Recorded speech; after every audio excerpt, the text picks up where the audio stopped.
Anong mensahe ang kailangang marinig ng mga Capricorn sa buong buwan ng June 2024?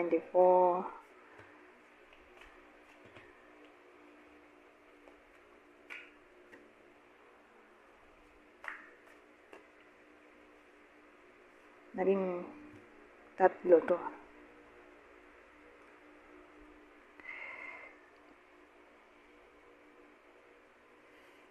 Gawin na natin 4. Okay. Ito maganda, tapos ano to? Bumaligtad to.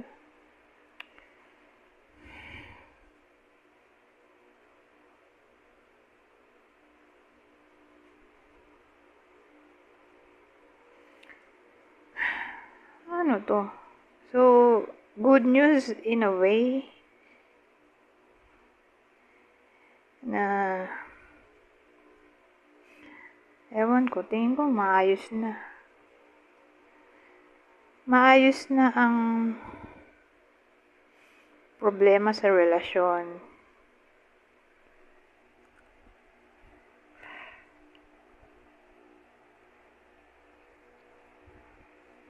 Kasi parang nag-away eh, dahil dito.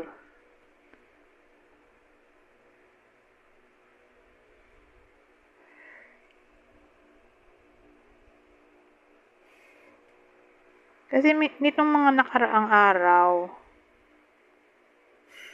may isa sa kanila na ayaw makipag-ayos. Kung nag-away man.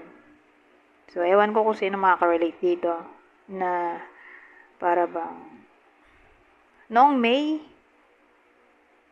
o sabihin natin ngayong June, nag-away, tapos may gustong sumuyo, pero for some reason, yung nasaktan ayaw makipagbati, pero this time, mukhang makikipagbati na yung ayaw. So again, relasyon to. Pwedeng mag-ex, o sabihin natin sila pa pero cool off dahil nag-away nga. Reconciliation ay posible, pero paano natin malalaman kung para sa inyo ba ang reading o hindi? So, sino yung possible partner ng Capricorn dito o ex-partner?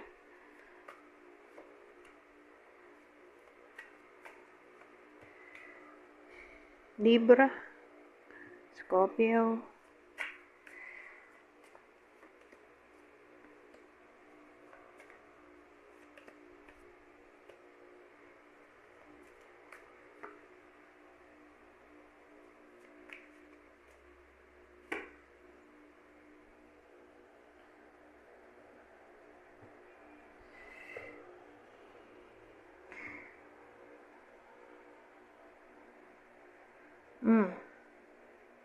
So, maraming possibility dito. Sabihin natin, nagkaroon ng financial issue with nabaon sa utang o niloko sa pera o niloko na nauto bumili ng ganito, ganyan. Sabihin natin may someone na nagalok ng gamit na yun nga, bili daw, ganun.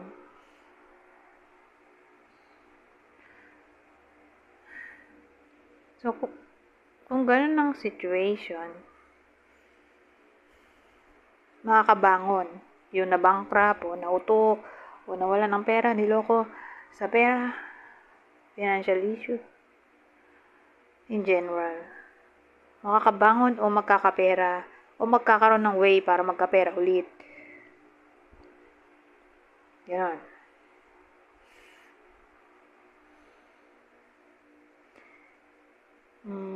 Yung pangalawang senaryo, sabihin natin long distance relationship, tapos OFW, whether kayo to O, ito yung poso nyo. Kasi parang may nagpapadala ng pera. So again, ewan ko kung sino makaka-relate. So kunin nyo lang yung info na sa tingin nyo ipar sa inyo. May nagpapadala ng pera, tapos yung pinapadalang pera napupunta lang sa kabit o dindugas yung nagpapadala ng pera. Dinudugas in a way na napupunta lang sa luho niya yung pinapadalang pera sa kanya nung OFW. Ganon. So again, with karelasyon yung pinapadala ng pera o kapamilya o ewan ko. Kung sino man yung parang pinagkakatiwalaan na magpadala ng pera. Yun nga yung nagloloko. O pwede rin namang vice versa. Nagloloko pala yung OFW na nasa abroad. Kaya pala hindi nagpapadala ng pera. Pwede rin ganun. So, case-to-case basis. So, paano natin malalaman kung sino yung possible person dito? I mean, other person bukod sa inyo. Other person. So, ibig sabihin yung iba pang first person involved bukod sa inyo. Scorpio, Aries, Scorpio ulit.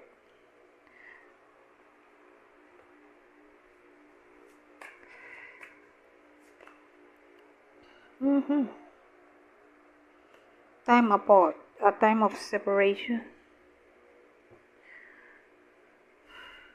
Well, sad to say, may mga Capricorn na maghihiwalay. OMG. Sa buwan ng June. So, sino kaya yung dapat kabahan? Ito yung possible partner. Pisces, Sagittarius. Ito last na to. Forever Young. A song of youthful playfulness. So, expect natin na magiging playful kayo o yung puso nyo. O pwedeng both.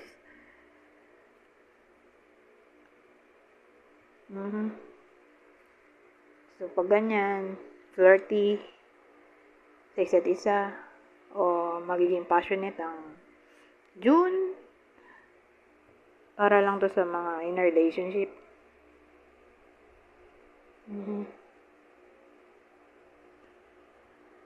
O pwede rin naman dun sa may mga love interest na dyan na naglalandian na sila. Nasa flirtationship. Okay? Yung may nandiligaw na. Parang sila na, kulang na lang ay oo. Ano ba tawag doon? Mutual understanding. So, ito yung possible person na tatamaan ng reading na to. Bukod sa inyo, ito yung other person, okay? Na involved bukod sa inyo. O love interest. O current partner. O partner. Virgo, Gemini. Anyways, hanggang dito na lang. Goodbye.